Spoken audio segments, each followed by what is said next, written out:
Hey, it's Steve Wilmes and Matt Keita, and we're here with another episode of the Risk Control Show. We're talking about a really sensitive subject again today, which is the active shooter incidents that have occurred in California, now Iowa, and also, where was the other? Oh, Washington. Washington, yes. Washington. And again, our hearts, our prayers go out to the families that have been affected by this. Um, the one that happened here in Monterey Park, California, was very close to my friend's family. It's a community that they live in. All their 8 siblings and nieces and nephews, and I'm in that area quite a lot. We have Yes. clients in that area. And funny enough, when I was coming home on Sunday, after going out to breakfast, the police were up and down the streets as I was traveling down the 110 freeway here in Torrance. And sure enough, that's where that gentleman had taken his own life. So, that being said, Matt, fill us in. What is going on here with these active shooter incidents? It just is it rising rage? Is it mental health? Honestly, it's. I think the thing, regardless of the cause, we have to acknowledge that it's on the rise. I mean, and we know this. We do this training. We show the numbers. We know that it's on the rise. But I'm not sure how many people are kind of excusing it. I mean, just look at this. We found an article posted by ABC News that says that there have been more mass shootings so far this year than there have been days in this year. We're on, what is today, January 25th? 25th. So we're 25th days, and we're at, what, 40 or 41 mass shootings? 40. CNN just posted an hour ago this article, which I'm showing, they have 40. This says that this is the 3 mass shootings in 44 hours in California. So, Yep. we have these incidents. California is a big place. I get it. But to have this many kind of stack up, and then you have, again, Washington and Iowa, where people are just kind of walking in and shooting people. Yep. It's a real tragedy. And again, like you said, Matt, it is on the rise. Yes. It has been on the rise. And I think in the training that we did recently down in El Centro, where we talked about the numbers, you had a very good kind of presentation and layout of those numbers, showing that overall in schools the number is kind of on the rise. There's number of incidents hasn't quite gone up as the number of individuals that are killed in these incidents. The severity of them. Yes, the severity of them is indicating that if you do have one, it's going to be a very deadly affair. Correct?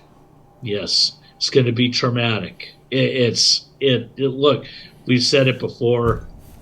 When you are involved in one of these events, it's life changing. Not just for you actually being in the event, but anybody who is adjacent to the event, your community, your neighborhood, your town. Everybody involved, all extended individuals.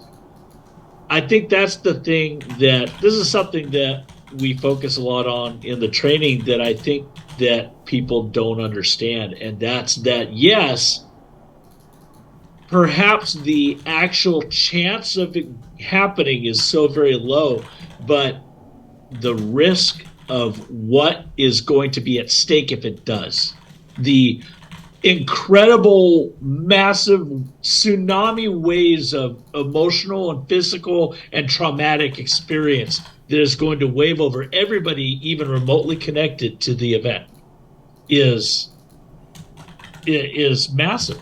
Yeah, I it is. mean, so you have to prepare for that. And knowing that these incidents are on the rise, it just puts us, especially those of us who have children in our care, whether it's schools or child care centers or even just being parents in charge of our families, Well, You know, even having seniors in our care, we have a lot of cities with senior centers. I think the highlights of this latest California shooting this past weekend was that these were, one of the gentlemen was 72. I think the other was 69 or in his 60s. yeah, And now we're getting older people involved in this. And one of the things I said to my family friend who is Chinese was that this was a very unusual shooting because it was a Vietnamese.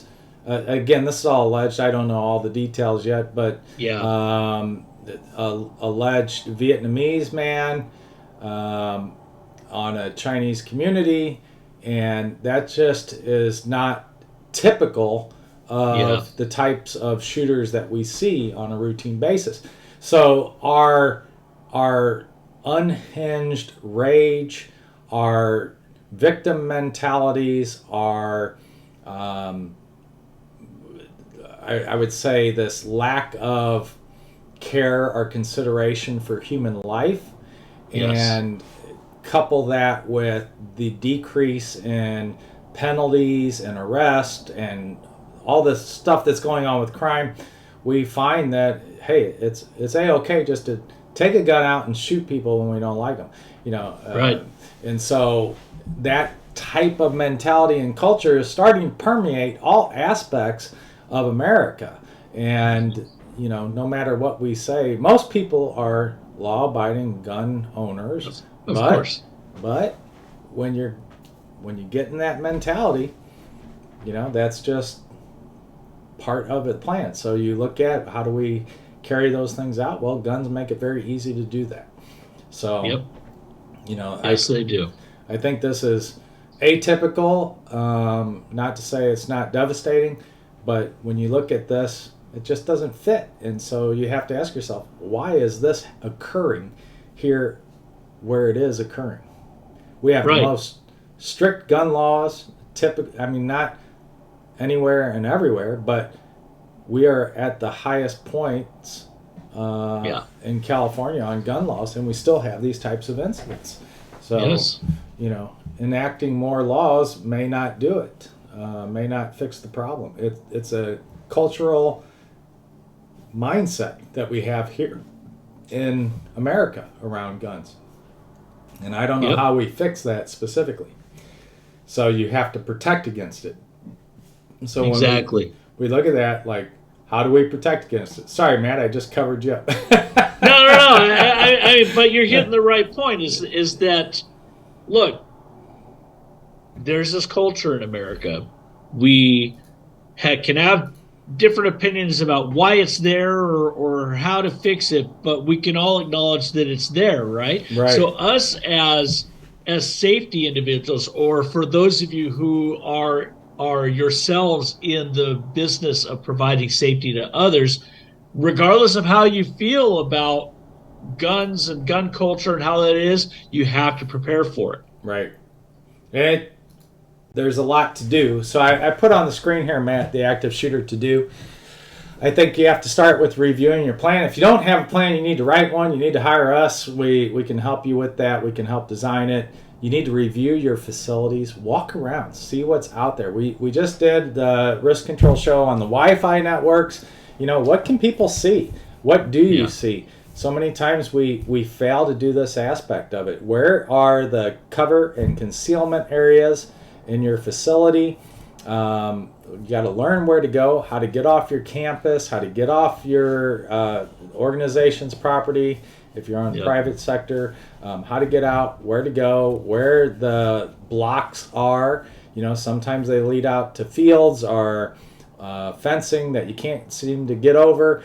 Then you need to practice, and you need to practice, and then adjust those plans where the stresses are breaking it, and then again practice and practice more. If you do that, you're going to increase your survivability chances.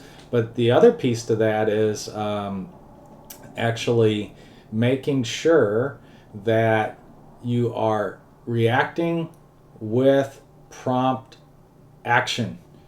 Right? We talk about the biggest factor in survivability is time. faster you can call 911, the faster you can get out of there, all the better. If you freeze, you're going to find yourself in problems. So you have to understand that you cannot just look at this video and go, oh, I'm okay. You got to put yourself under the stress. I think the new Special Forces show on Hulu is fantastic because it shows here's some of the toughest people, right? Like we all look at Mel B of the Spice Girls and how great she is, and we look at the basketball player and how great he is, and how tough and how big and strong he looks, and the soccer player and all these guys, and then they're crying and they're breaking down, and some of them don't even want to touch somebody or fight with somebody that's in full pads, because they have this mental objection to it. The reality of it is, if you're faced with these situations, you have to react. You have to be able to react. Otherwise, you are a victim of that. And we don't want to be a victim of those things. So that's kind of the primary. Matt and I have done a lot of active shooter work out there in the communities and schools. We have training programs available, not to upsell you or all that kind of stuff, but I just think, I think it's fascinating. Even when we did the seminar here recently and watching people in the room, when I pulled out the gun and set it on slammed it on the table. Yeah. Even former law enforcement didn't even react to that right away. Right. They're paralyzed. And so, getting their reaction times up to snuff is important. Understanding what that threat is and when to go. Understanding how to recognize those signs and symptoms of aggression. And then I think coming back down, like we just talked about the human error in these things when we were talking about key management, and we'll get into that discussion coming up because that's a whole nother one. But it's like password management, right? The failure point is the human element. The failure point in your active shooter plans is the human element. And I think that we have to learn to overcome those mindsets. Yeah. Right? And the emergency plans, we leave keys out, we leave doors open. These are all human elements that can, be overcome. But you have to be able to recognize them. The only way you recognize them is to get your butt in training and start looking at some of these issues and putting yourself under stress. And I don't know any other way to do it. But okay, back to that whole lack of and responsibility of, and we talked about it with Rust. Where is security at these events? Yes. Right? We have the Great Resignation. We just had 12,000 people laid off of Google. People need jobs. Give them a security job. Right. It's like we have to understand. It's so funny to me, Matt, when I look at the big broader picture of society. We don't want. We hate the active shooter fallout. We hate the deaths that occur with it. Yet, then we hate the police who are supposed to respond to these things. We don't like security. We don't like being told what to do. We don't want to check our bags. We don't want to do these things. And they all have to play together. The reality is we live in an environment where guns are out there. People are unhinged. They're full of rage. The victim mentality is out there. The anger mentality is out there. It's like the more that you become angry and outraged, the better, the cooler you are. And all these things play against each other. And we have to find some common balance in order to stop these things from happening. And I think, one thing that we look at is America is always about do more with less. Well, in these types of situations, less is not good, right? You need more. Yeah. More is better in these situations. More security is better. More physical security guards is better. People that are more training in this area is better, right? Those are the types of things that we need, in my opinion. Yeah. Yeah. Yeah. No, I agree. It just, the issue is that people too often will just get complacent. They won't understand the seriousness of the danger. Yeah, It's really easy for someone to say again, "Oh, that's not going to happen," or I'm gonna ease off on doing a high end security protocols for my site, right, because oh, that's a lot of work, and I have stuff that has to be done now today that definitely is happening. I need to take care of it, and that probably won't ever happen. So I'm not going to put enough attention to it. And people just get complacent about it. right, You really need, if you want to do more with less, focus that on how you're working on that day-to-day stuff. That's where you can make a difference there. But don't shirk that when you're looking at these long-term stuff, the like shootings that can have such an incredible sizable impact on people. right. Absolutely, absolutely. Well, I just put up there, Matt, because I think we've talked a lot about active shooters recently. If you haven't watched our other episodes on the active shooter, please do so. We got a lot of great information on the real kind of nitty gritty issues that you need to look at. But we do have our training on Udemy and Dollar Training Club for the active shooters for educators. And we do have a special offer. If you're watching this, you can type in the coupon code Steve and Matt, all one word. All uppercase, of course. It's there on the screen for you, but you can put that in from the time of this viewing for 5 days, and that'll give you a $9.99 coupon code there, so that course is available to you. And I would highly recommend that you take that course. We spent a lot of time on that, going through, giving you the real issues, not just the run, hide, fight, but the real issues that we see when we do these types of drills and scenario builds and things like that. Yeah. So I think take that course. We also put out there a search and rescue course, which is very important too for those people that are performing those duties. And other than that, man, I don't know what else to say, Matt. It's just a tragedy over and over and Yeah. over again.